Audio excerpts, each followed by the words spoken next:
Bonjour, reste à la fin de cette vidéo parce que ce que tu vas suivre, en tout cas surtout vers la fin, est vraiment très intriguant et j'ai besoin justement de ta contribution. Il y a un constat un constat des sociétés qui est je dirais quoi, un peu alarmant, mais dont personne ne veut en parler. D'après les statistiques, tu sais déjà que la première cause des divorces aujourd'hui, en tout cas en Occident, c'est généralement les problèmes financiers. Et oui, si tu ne le sais pas encore, sache que, sache que l'infidélité, c'est bien loin. Parmi même les 10, je crois, dans les 10e positions, entre 5e et 10e position. Mais la cause numéro 1 du divorce, enfin la cause numéro 1 du divorce, c'est problème financier. Mais les Anglais sont encore partis loin dans leurs recherches.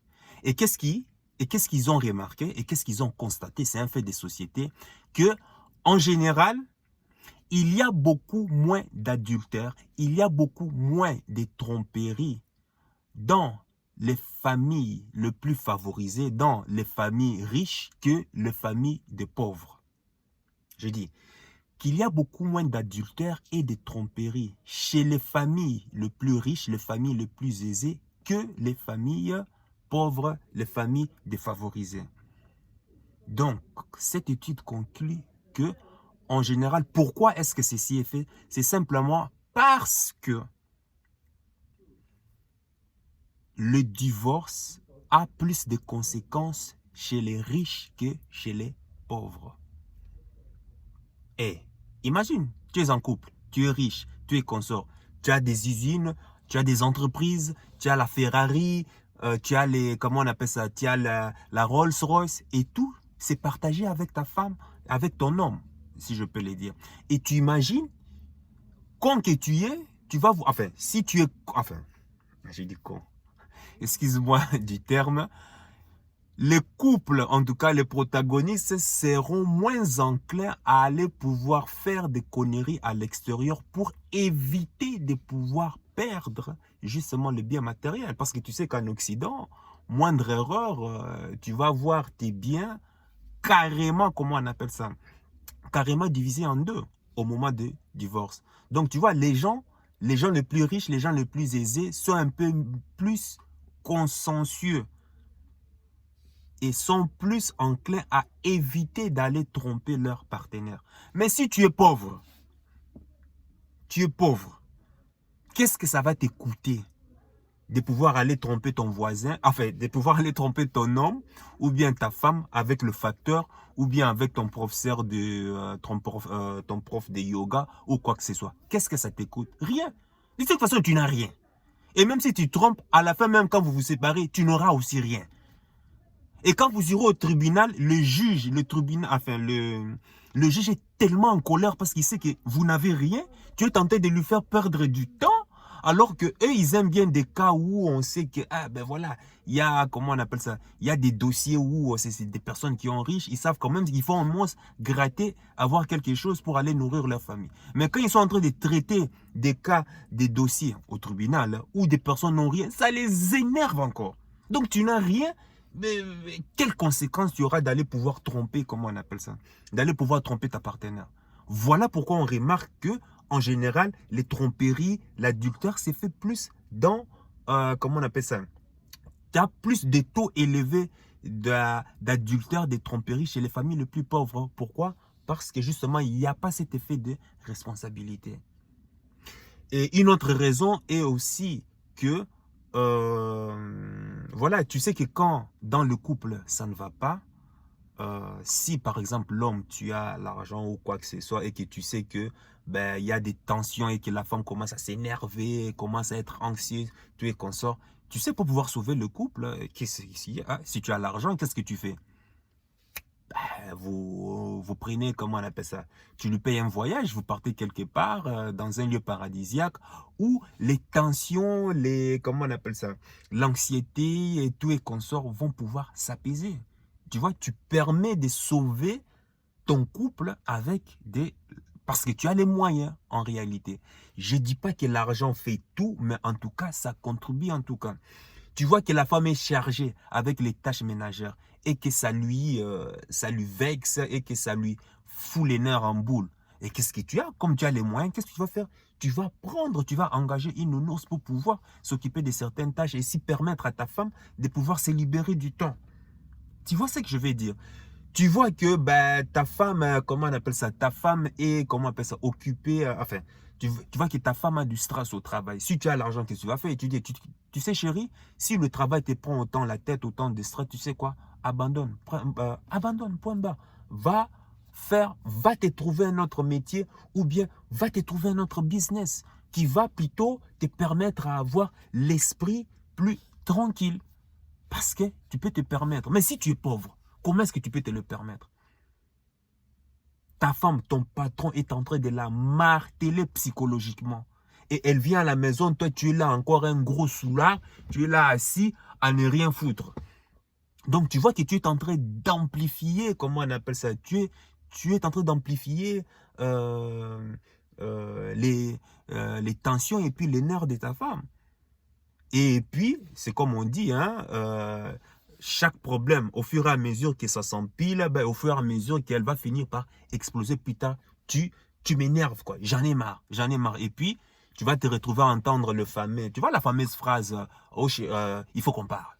Et toi-même, tu connais, et tu connais comment est-ce que ça va aboutir. Et généralement, tu veux voir la majeure partie, quand ça ne va pas dans le couple, tu verras, c'est toujours la valeur, enfin la raison masquée, c'est toujours question de finance. Finance, finance, finance.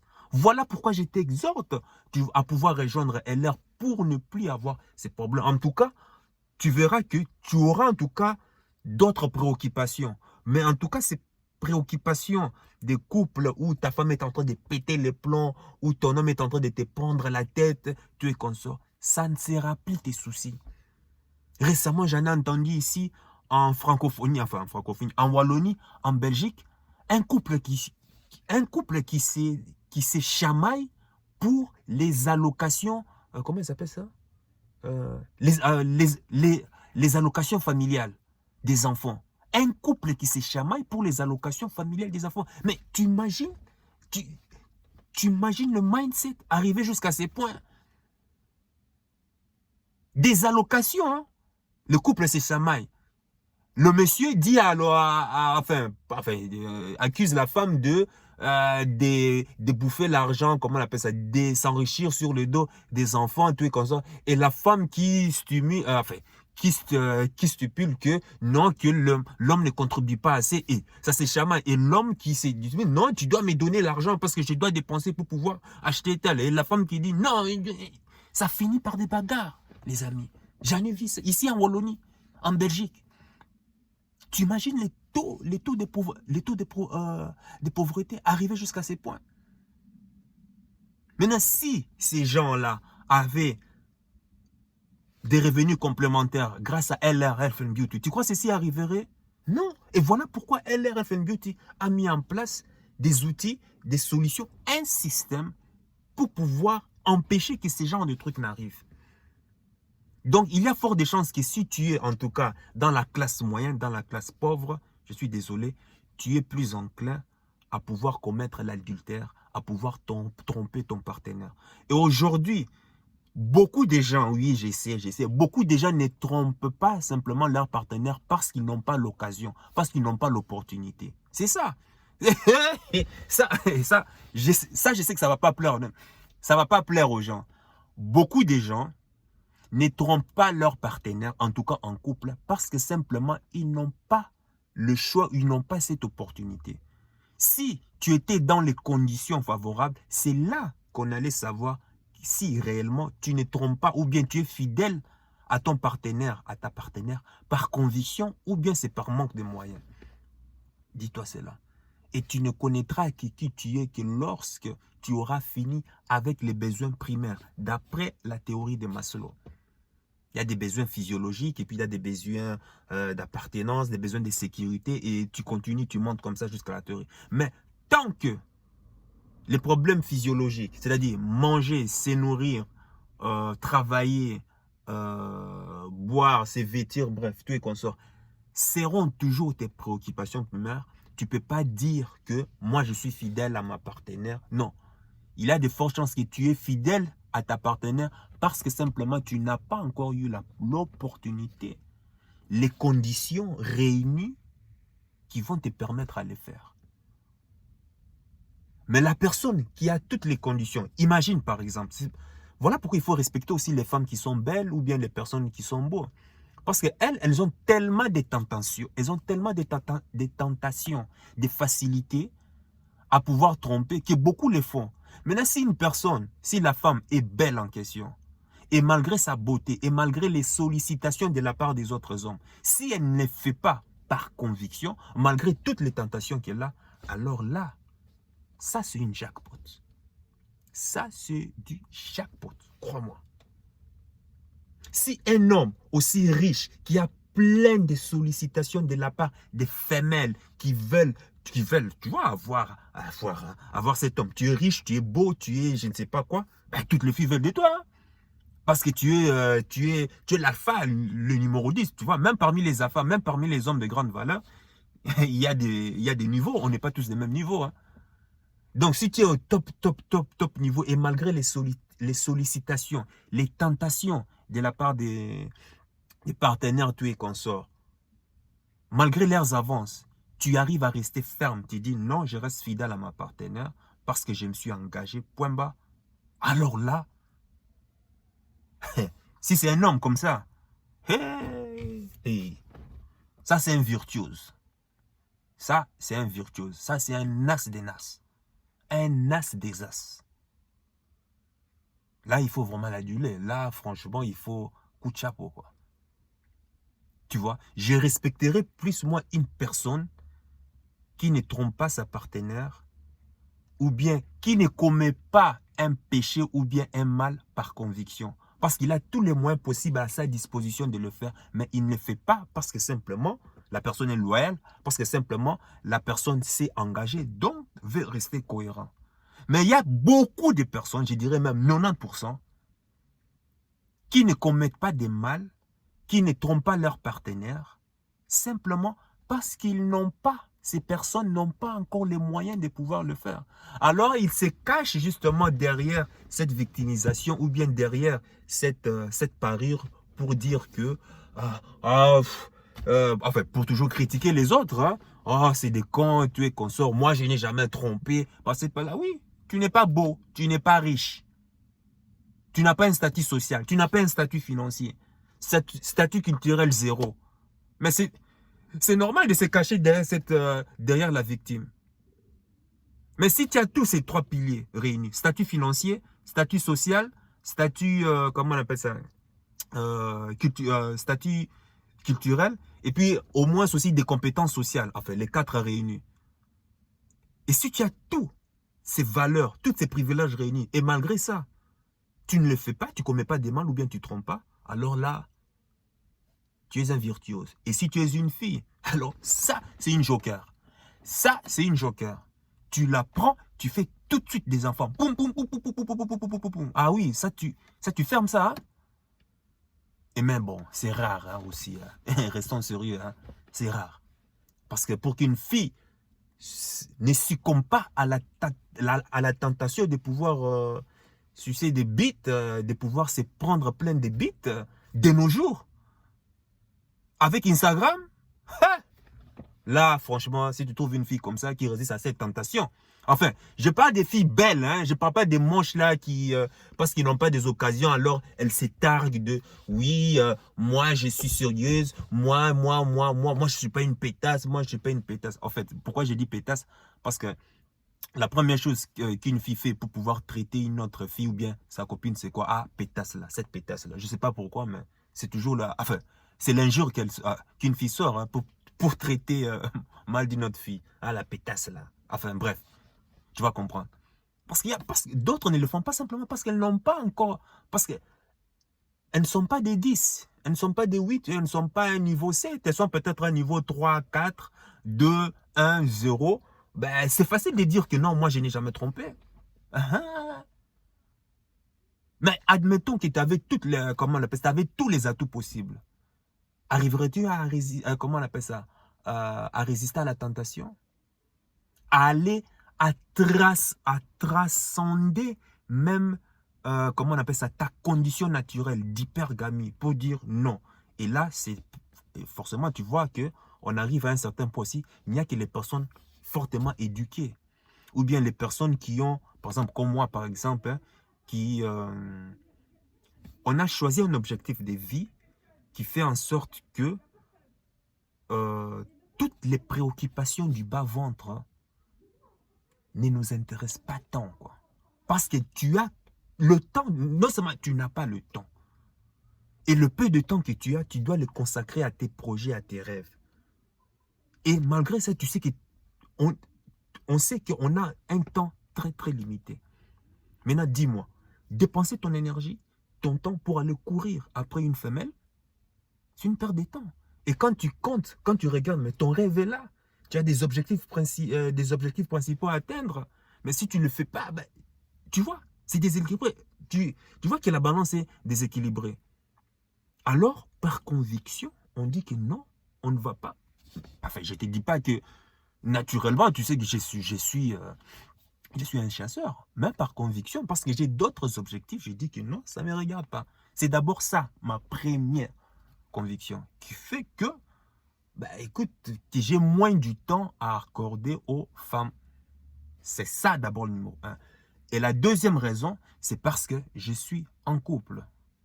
Parce que le fait que je sois en couple me permet simplement de me poser tranquillement. Je sais que lorsque je consacre un peu du temps à pouvoir produire, j'ai besoin d'une femme juste dans le but de pouvoir me soulager, hein, de cette énergie féminine qui va tellement me calmer, à pouvoir respirer et me permettre de retourner à mes occupations. Mais, j'ai dit comme ça, hein, en théorie, mais ça ne se passe pas comme ça. Hein. Toi-même, tu sais comment les femmes sont tellement chiantes. Hein. Parce que oui, rester aussi en couple, il faut s'en occuper, il faut, comment on appelle ça, quality time, quality time, quality time, quality time. Mais quality time, moi j'ai besoin de quality time pour produire, moi j'ai besoin de quality time pour m'occuper de mes, comment on appelle ça, de mes projets. Elle aussi, elle est là, il faut s'en charger, il faut faire ceci, il faut faire cela, il faut... Mais, oh là là là là. C'est difficile, hein, d'être un homme. Hein.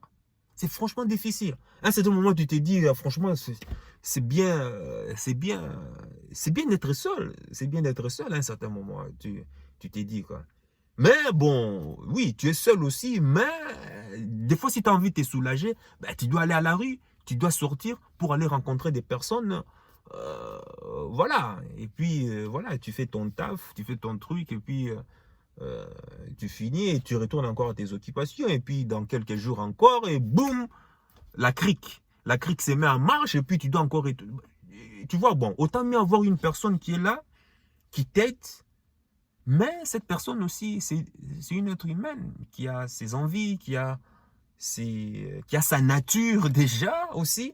Donc, il faut des fois dealer avec ça. Tu lui fais comprendre que non, écoute, moi j'ai un objectif, c'est important, mais elle te fait comprendre que, écoute, moi j'ai besoin d'attention. Et moi, au niveau de mon problème, c'est ça, en fait. Ce manque de temps, et elle, elle a besoin d'attention. Et c'est ça qui crée, c'est ça qui crée toujours nos disputes, en fait. Tu vois? Mais si tu es, par exemple, dans une... Attention, je ne suis pas encore riche, hein, je l'ai dit. Hein. En tout cas, je ne suis pas encore riche parce que si tu es, par exemple, dans des problèmes, dans des marasmes financiers, crois-moi, toi, tes problèmes, ça serait... Si tu n'apportes pas assez d'argent, si tu n'as pas d'objectif, tu n'as pas d'ambition, elle va te le faire payer. Crois-moi, elle va te le faire payer. Ceci dit, voilà pourquoi j'exhorte toujours à pouvoir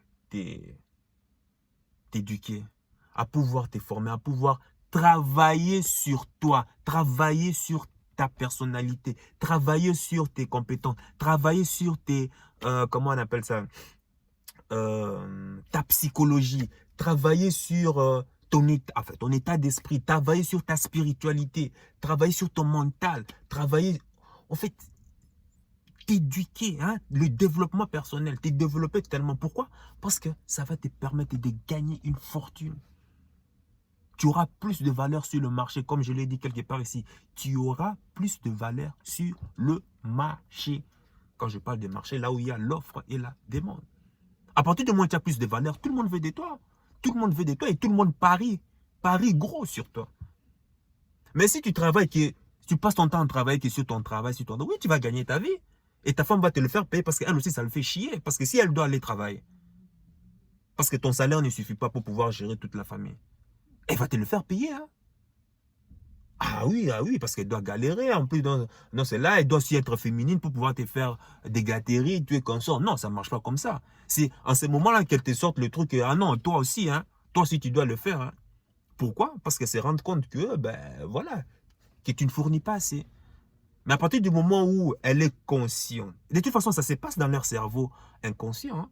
À partir du moment où elle est consciente que, hé, lui, il fait tellement tout et il me met tellement à l'aise. Ah non, naturellement, la question ne se pose même pas. Ou bien la question est déjà vite répondue. La question est déjà répondue, comme disait l'autre. Elle est féminine, hein. Naturellement, elle devient féminine. Ça, c'est la responsabilité d'un homme.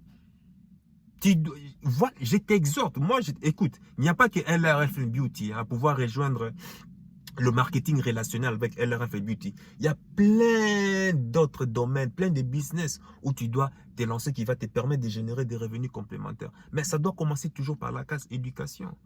Et l'éducation, surtout quand je parle d'éducation, c'est toujours de te développer personnellement. Commence déjà par lire un livre, par exemple. Ça coûte rien, ça. Un livre comme ça sur Amazon, quoi, 20 euros, 30 euros, je sais pas moi. Ça coûte rien. Commence déjà par t'éduquer. Bon, voilà, j'ai un peu extrapolé. Donc, le sujet, c'était qu'il y a plus d'adultère, il y a plus de tromperies parmi les familles des classes moyennes et pauvres que les familles riches et privilégiées. Parce que tout simplement, chez les familles riches et privilégiées, pourquoi? Parce que, bah, tu sais, le divorce a plus de grandes conséquences. Parce qu'il y a des biens matériels qui sont en jeu. Donc, ils sont moins enclins à pouvoir, comment on appelle ça, aller tromper leur partenaire. Alors que quand tu es pauvre, tu n'as rien. Donc, tu t'es mis en couple, déjà tu n'as rien. Ben, qu'est-ce qui va t'empêcher d'aller tromper ton partenaire ou ta partenaire avec ton voisin ou bien avec ton prof, je ne sais quoi. Bref, de toute façon, même si vous divorcez, tu n'as rien. Tu n'as rien à porter et tu répares et tu n'as encore rien. Voilà pourquoi il faut travailler. Voilà pourquoi il faut s'éduquer. Et c'est toujours aussi dans les familles, comment on appelle ça? Parce que dans les classes les plus basses, tu as plus de chances de pouvoir tomber sur des femmes hystériques, sur des femmes, comment on appelle ça? Les femmes fofolles, là, les fofolles un peu façon bizarre, là. Ou bien tu as le plus de chances de tomber sur les, comment on appelle ça? Sur des femmes qui fument la weed, bref, tous ces genres de trucs, quoi. Et quand tu tombes sur des personnes comme ça, qu'est-ce qu'elle va apporter à ta génération future, à tes enfants? Rien. Minimum, il faut qu'une personne soit éduquée. Quand je parle d'éducation, ce n'est pas de faire un master, non. Minimum, c'est de savoir lire, c'est de savoir écrire et tout et consort et permettre aussi justement à tes enfants d'aller plus loin. C'est ça qu'on veut. Et tu as plus de chances de trouver des femmes équilibrées lorsque tu transcendes les classes sociales, lorsque tu vas dans une classe sociale supérieure. Les femmes qui sont, comment on appelle ça, les femmes des classes riches ou bien les femmes des classes moyennes. Tu as plus de chances. Parce que, attention, hein, ce n'est pas parce que tu as étudié académiquement que tu es, comment on appelle ça, que tu es éduqué. Non, non, non. Académiquement, oui. Mais l'éducation, la culture, ça va au-delà d'une simple formation académique. Hein. Parce que la pauvreté, que tu sois éduqué, que tu aies des diplômes élevés, mais il y a plus de chances que ta programmation soit toujours pauvre. Napoléon Hill l'a dit. Parce que je t'ai dit que la pauvreté, c'est quelque chose de spirituel que tu dois combattre, qui se soigne. Donc fais très attention. Si tu es un homme, à partir de maintenant, apprends toujours à regarder la famille de la fille. Ça te permettra déjà de savoir à long terme quel genre de problème tu auras. Son environnement, simplement. Ah, je te parle, moi je te parle avec expérience. Je te parle avec expérience. Je te parle avec expérience, crois-moi. Donc, fais très attention à cela. Voir comment est-ce que la famille a été éduquée, Tu es consort, elle a été éduquée par quoi, dans quel environnement, et tu es consort. Pareil aussi pour la fille, hein. L'homme à qui bon, les filles déjà naturellement, avec l'hypergamie, sont toujours attirées, veulent toujours avoir un homme supérieur. Bon, elles ont, elles ont plus de chances de tomber sur un homme mieux que si c'était un homme. Parce que nous, les hommes, en général, on s'en fout, hein, tu vois, du statut et consort. Tout ce qui nous importe, c'est simplement de disperser notre sémence gauche à droite. Alors que la femme, chez la femme, compte tenu de sa biologie, ben, elle a plus de risques, hein, dans les relations hommes-femmes. Alors forcément, comme elle a plus de risques, porter un enfant, d'après la biologie évolutionniste, tomber enceinte avait des conséquences graves, hein, avait des conséquences graves. Donc voilà, pour pouvoir maintenant transmettre, comme elle est le garant, elle est la garante de la transmission de nos gènes, alors il lui fallait, pour pouvoir survivre dans cette nature très hostile, à pouvoir sélectionner les meilleurs gènes. Elle n'avait pas droit à l'erreur. Il y a 60 ans passés, après 60 ans passés, 100 ans passés, une femme qui faisait un enfant, tu faisais 2 enfants, tu as la chance, enfin, sur 2 enfants qu'une femme faisait, il y a un qui mourait, hein, soit d'une maladie, soit des causes, comment on appelle ça, naturelles, hein, parce que la nature est très très dangereuse et tout est consort. On n'avait pas des soins médicaux développés comme aujourd'hui. Aujourd'hui, tu es quasi certain, tu fais 4 enfants et tu es sûr de voir grandir tes 4 enfants jusqu'à leur âge adulte, jusqu'à l'université, tu es consort. Mais à l'époque, il y a 100 ans passés, tu fais 4 enfants, tu es sûr et certain que les 2 allaient déjà partir, allaient déjà mourir en tout cas. Beaucoup mouraient déjà à la naissance déjà, pendant la grossesse déjà. Et sans compter si une autre maladie allait l'emporter. Et tu comprends maintenant pourquoi est-ce que les femmes étaient très, très strictes à pouvoir sélectionner que les jeunes forts, la sémence forte. Envoyer un homme fort, envoyer un homme qui a de la ressource, tu es consort, garantissait à la femme que, ah, moi, en tout cas, en ayant la sémence de cet homme fort, et c'était comme ça, j'ai plus de chances de voir mes enfants grandir en bonne santé. Donc, la santé et tout. Bref, oh là là, j'ai encore divergé, mais bon. Bref, tu comprends, hein, tout est, comment on appelle ça, tout est interconnecté. Toi, dis-moi dans les commentaires si, comment on appelle ça, si tu t'es déjà retrouvé à pouvoir te chamailler avec ta femme ou ta copine à cause des problèmes financiers. Mais, en fait, directement, ça ne sera pas à cause des problèmes financiers. Mais ça sera toujours inclus, ça sera toujours de manière indirecte. C'est-à-dire, elle va commencer à te faire péter le plomb pour, je ne sais pas, des petits trucs, des conneries, où tu as oublié une chaussette, ou bien tu as oublié de laver, je ne sais pas quoi, ou bien tu n'as pas tiré la chasse, ou ce genre de trucs. Elle va te faire, c'est-à-dire, les femmes sont fortes, hein? C'est-à-dire, elle va te le faire payer, hein? Elle va se servir d'une excuse vraiment bidon, banale, pour te balancer, comment on appelle ça, une dispute, et tu vas rien comprendre. Vous finissez par, comment on appelle ça, par la séparation. Mais quand tu analyses en profondeur, mais qu'est-ce qui l'a amené à pouvoir réagir ainsi?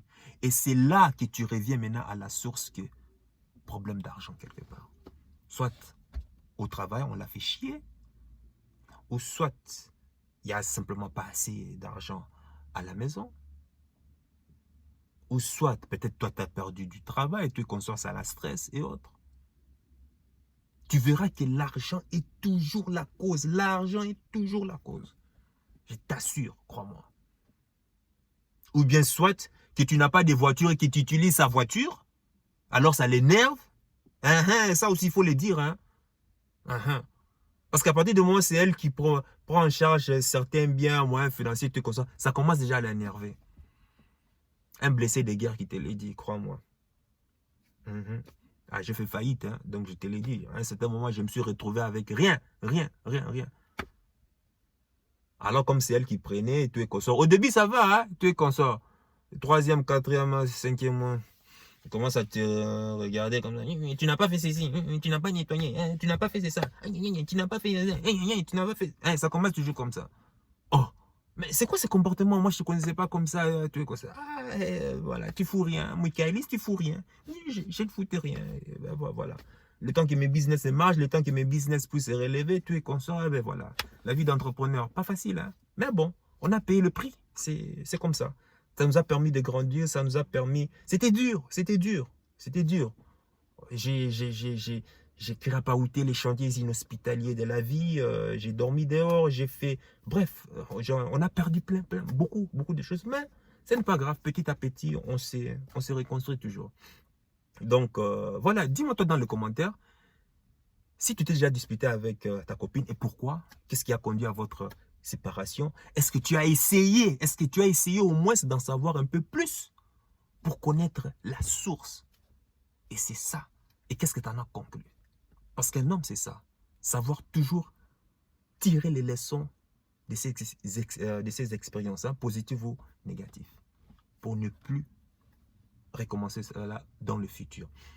Donc, sur ce, sache que ton cœur sait déjà ce que ton cerveau essaie de comprendre. Sur la voie de ton cœur, il connaît déjà le chemin. Ciao.